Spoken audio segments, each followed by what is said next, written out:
एक दिन भगवान शिव गहन ध्यान की अवस्था में थे। तभी माँ पार्वती ने नंदी को कहा, माँ पार्वती, नंदी भगवान शिव से कहो कि भोजन कर ले। नंदी, माँ मैं भगवान की तपस्या भंग नहीं कर सकता। यह सुनकर माँ पार्वती ने कहा, भगवान शिव जब तपस्या से उठे तो आप उन्हें ये भोजन परोस देना। मैं आज पृथ्वीलोक पर भ्रमण। यह कहकर माँ गौरी पृथ्वीलोक पर चल देती हैं। पृथ्वीलोक पर पहुंचकर वे देखती हैं हर जगह मंगला गौरी व्रत किया जा रहा है। इससे वे बहुत प्रसन्न होती हैं। चलते चलते उन्हें एक घर दिखाई देता है जहाँ से भोजन बनने की खुशबू आ रही थी।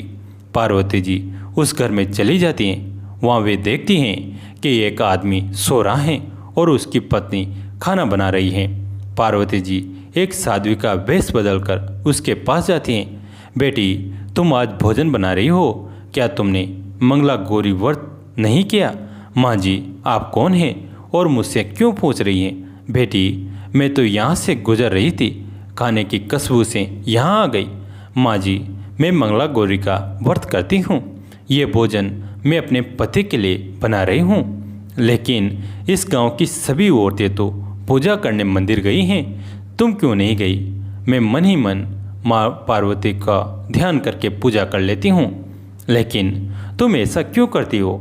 यदि तुम मंदिर जाकर पूजा करो तो माँ का आशीर्वाद तुम्हें अवश्य मिलेगा। वो तो ठीक है माँ जी, लेकिन यदि मेरे पति पीछे से जाग गए और उन्हें भूख लगी तो क्या होगा? मैं हमेशा अपने सामने उन्हें भोजन कराती हूँ, यही मेरा धर्म है। तो क्या तुम अपने पति को भगवान से बड़ा मानती हो? जी नहीं, लेकिन मैं अपना पतिव्रत धर्म किसी भी पूजा पाठ से ज़्यादा मानती हूँ। मैं अपने पति की सेवा को परम धर्म मानती हूँ, चाहे इसके लिए मुझे नरक में ही जाना पड़े। तुम्हें इसका फल अवश्य मिलेगा। तुम पर भगवान भोलेनाथ व पार्वती जी की कृपा सदा बनी रहेगी। वहाँ से पार्वती जी सीधे महादेव के पास पहुँची। महादेव अभी अभी ध्यान की मुद्रा में थे। प्रभु, मुझे माफ़ कर दीजिए, मुझसे आज बहुत बड़ा अपराध हो गया। एक पतिव्रता नारी ने आपको आपकी भूल का एहसास करवाया, यही बात है।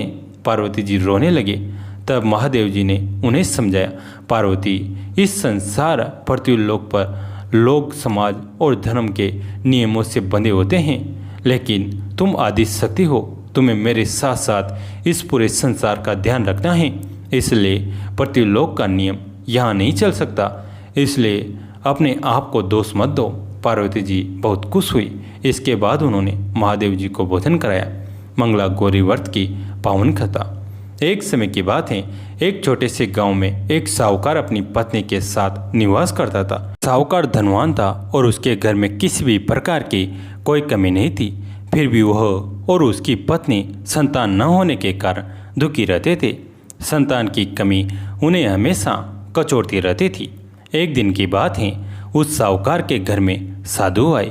साहूकार उनका आदर सत्कार किया और उन्हें अपनी समस्या के बारे में बताया। साधु ने साहूकार की पत्नी को सावन में मंगलवार को किए जाने वाले मंगला गौरी व्रत करने की सलाह दी। साथ में पूजा विधि के बारे में भी संपूर्ण जानकारी प्रदान की। इसके बाद साहूकार की पत्नी ने सावन माह के पहले मंगलवार से ही गौरी मंगला का पूजन व्रत करना शुरू कर दिया। अब वह हर मंगलवार को विधि पूर्वक व्रत और पूजा पाठ करने लगी। इस प्रकार कई महीनों तक उसने वह व्रत किया। एक दिन उसकी धर्म निष्ठा से प्रसन्न होकर माता पार्वती ने भगवान शिव से साहूकार और उसकी पत्नी को संतान प्राप्ति का वरदान देने के लिए कहा। साहूकार को उस रात स्वप्न में एक दिव्य शक्ति ने दर्शन देकर कहा कि एक आम के पेड़ के नीचे भगवान गणेश की मूर्ति विराजमान है। तुम उस पेड़ से आम तोड़कर अपनी पत्नी को खिला देना, इससे तुम्हें संतान की प्राप्ति का सुख मिलेगा।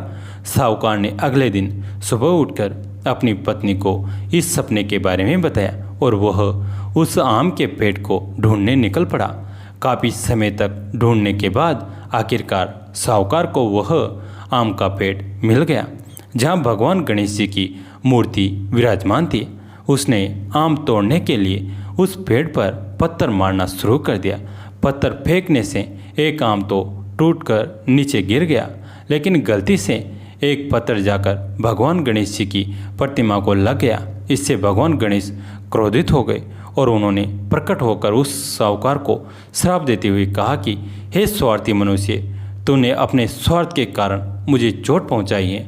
तुझे माँ पार्वती की कृपा से संतान की प्राप्ति तो होगी, लेकिन उसकी मृत्यु 21 वर्ष की आयु में ही हो जाएगी।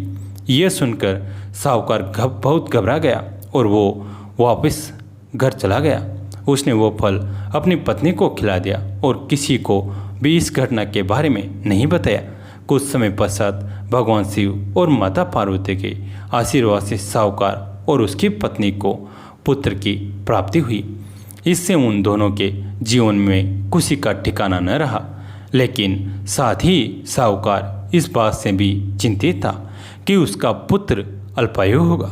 देखते देखते वह बालक 20 वर्ष का हो गया और व्यापार में अपने पिता का हाथ बटाने लगा।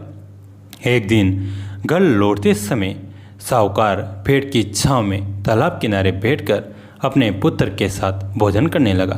तभी वहाँ कमला और मंगला नामक 2 कन्याएं कपड़े धोने के लिए आई और कपड़े धोते हुए आपस में बातें करने लगी। कमला ने मंगला से कहा कि मैंने इस सावन मास में प्रत्येक मंगलवार को मंगला गौरी व्रत रखने का निश्चय किया है। तुम भी माँ पार्वती को समर्पित ये व्रत अवश्य करना। इससे माता पार्वती प्रसन्न होती हैं और आप पर उनकी कृपा दृष्टि बनी रहती हैं। इसे करने से मनोवांछित वर और अखंड सौभाग्य की प्राप्ति भी होती है। कमला की बात सुनकर मंगला भी इस व्रत को करने के लिए तैयार हो गई। दूसरी ओर साहूकार ने दोनों कन्याओं के बीच ये पूरा संवाद सुन लिया और उसने अपने मन में यह सोचा कि यह कन्या मंगला गौरी व्रत को करती हैं, इसे ऐसे अखंड सौभाग्य की प्राप्ति होगी। यह मेरे पुत्र के लिए एक योग्य वधु साबित होगी। ऐसा कहकर, ऐसा सोचकर वो उन दोनों के विवाह का प्रस्ताव कन्या के पिता के पास लेकर गया। साहूकार के गांव में प्रतिष्ठा और मान होने के कारण कमला के पिता अपनी पुत्री का विवाह साहूकार के लड़के से करवा देते हैं। विवाह के पश्चात भी कमला विधि पूर्वक मंगला गौरी का व्रत रखना जारी रखती हैं। उसके इस भक्ति भाव से प्रसन्न होकर माता पार्वती एक दिन उसे स्वप्न में दर्शन देती हैं और कहती हैं कि मैं तुम्हारी भक्ति से अत्यंत प्रसन्न हूँ, इसलिए तुम्हें अखंड सौभाग्य का वरदान देती हूँ। लेकिन तुम्हारा पति अल्पायु है, इसलिए अगले महीने मंगलवार के दिन एक सर्प तुम्हारे पति के प्राण लेने आएगा। तुम उसके लिए एक प्याले में मीठा दूध रख देना, उसके पास एक खाली मटका भी रख देना। सर्प दूध पीकर उस मटके में चला जाएगा और फिर तुम उस मटके को ऊपर से कपड़े द्वारा ढक देना। अगले मंगलवार को कमला ने माता पार्वती की बात मानकर एक प्याले में मीठा दूध रख दिया और पास में एक मटकी भी रख दी। सर्प ने आकर दूध पिया और मटकी में जाकर बैठ गया। कमला उस मटके पर कपड़ा बांधकर उसे जंगल में रख दिया। माता पार्वती की कृपा से कमला के पति के प्राण बच गए। इस प्रकार मंगला गौरी व्रत के पुण्य फल से साहूकार का पुत्र श्राप मुक्त हो गया। जब कमला ने घर में सबको इस चमत्कार के बारे में बताया तो सभी आश्चर्यचकित रह गए।